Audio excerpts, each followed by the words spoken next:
আসসালামু আলাইকুম, আমি মাইনুদ্দিন বলছি মালয়েশিয়া থেকে। আপনারা কেমন আছেন? নিশ্চয়ই ভালো। আপনাদের ভালো থাকারই কামনা করি এবং আমি অনেক ভালো আছি। আজকে আলোচনার বিষয় হলো দেশ চালানো অথবা এনজিও চালানো দুটা কি এক বিষয়?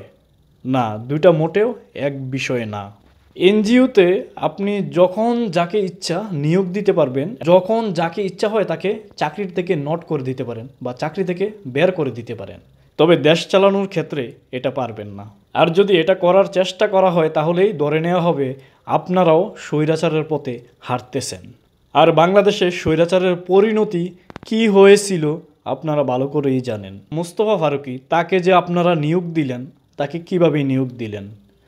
দেশের মানুষকে ইসকনের ইস্যুতে ব্যস্ত রেখে এর মধ্যে দিয়ে তাকে আপনারা কিন্তু নিয়োগ দিয়ে দিয়েছেন। আপনারা যে মোস্তফা ফারুকীকে উপদেষ্টায় নিয়োগ দিয়েছেন, দেশের সব মানুষই এটার বিরোধিতা করতেছে এবং তার সমালোচনা করতেছে। যারা তাকে নিয়োগ দিছে তাদেরও সমালোচনা করতেছে। আরেকটা বিষয় লক্ষ্য করেছেন, মোস্তফা ফারুকীকে মানুষ এত কিছু বলতেছে, মানে তারপরও সে এখান থেকে পদত্যাগ করে যাচ্ছে না।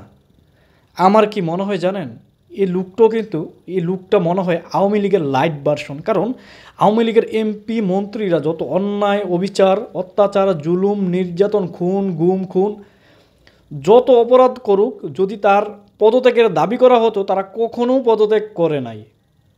এতটা নির্লজ্জ, মানুষ গালাগালি করতো তারপরেও পদত্যাগ করতো না। তার মানে এই উপদেষ্টা বা এমপি মন্ত্রীর চেয়ারগুলো কি এতই দামি? এই লোকটারও আমার মনে হয় লজ্জা শরম কিছুই নাই। সারা দেশের মানুষ তার সমালোচনা করতেছে, তারপরও সে পদত্যাগ করতেছে না। এই ফারুকীকে নিয়ে সারা দেশে সমালোচনার জ্বর বইতেছে, শুধু সমালোচনা আর সমালোচনা। তারপরেও আপনারা তাকে বাদ দিচ্ছেন না। তো এর অর্থ কী দাঁড়ায়? মানে জনগণ, ছাত্র জনতা কি বলে এটা দেখার বিষয় না। আমি তাকে নিয়োগ দিয়েছি, আমার কথাই কথা। তার মানে কি দাঁড়ায়? আপনাদের কথাই কথা, বাকি কে কি বলল এটা দেখার বিষয় না। আর যারা এরকম মন মানসিকতা লালন করে তারাই কিন্তু স্বৈরাচার। আপনারা ছাত্রদের পালস বুঝতেছেন না, জনতার পালস বুঝতেছেন না, ছাত্র জনতার কথার কোনো পাত্তাই আপনারা দিচ্ছেন না। একটা বিষয় আপনাকে বুঝতে হবে, এরকম একটা স্বৈরাচার দেশ থেকে পালিয়ে গেছে, ছাত্র জনতার বিপ্লবের হাজার হাজার মানুষের রক্তের বিনিময় একটা স্বৈরাচার পালিয়ে গেছে। এই ছাত্র জনতা আপনাদেরকে সরকারের দায়িত্ব দিয়েছে, তারা আপনাদের কাছ থেকে প্রত্যাশা করে, তাদের কথা আপনাদেরকে শুনতে হবে। আপনারা যদি তাদের কথা না শোনেন তাহলে আপনারা তো একই কাজ করতেছেন, ঠিক স্বৈরাচারী স্টাইলে আপনারা কাজ করতেছেন। আপনারা সম্মানিত মানুষ, সম্মানের সহকারে আপনারা আপনাদের কাজগুলো করবেন। এমন কোনো কাজ করবেন না যেটা আপনাদের সম্মান হানি হয়।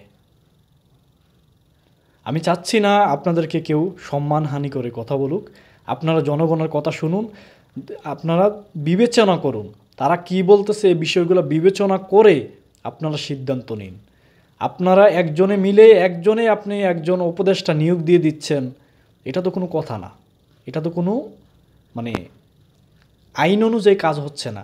আপনারা সবার সাথে, যেহেতু এটা একটা পুরো বাংলাদেশের সরকার, সুতরাং যারা রাজনৈতিক নেতাকর্মী আছে তাদের সাথে আপনারা পরামর্শ করুন, পরামর্শ করে আপনারা সিদ্ধান্ত নিন।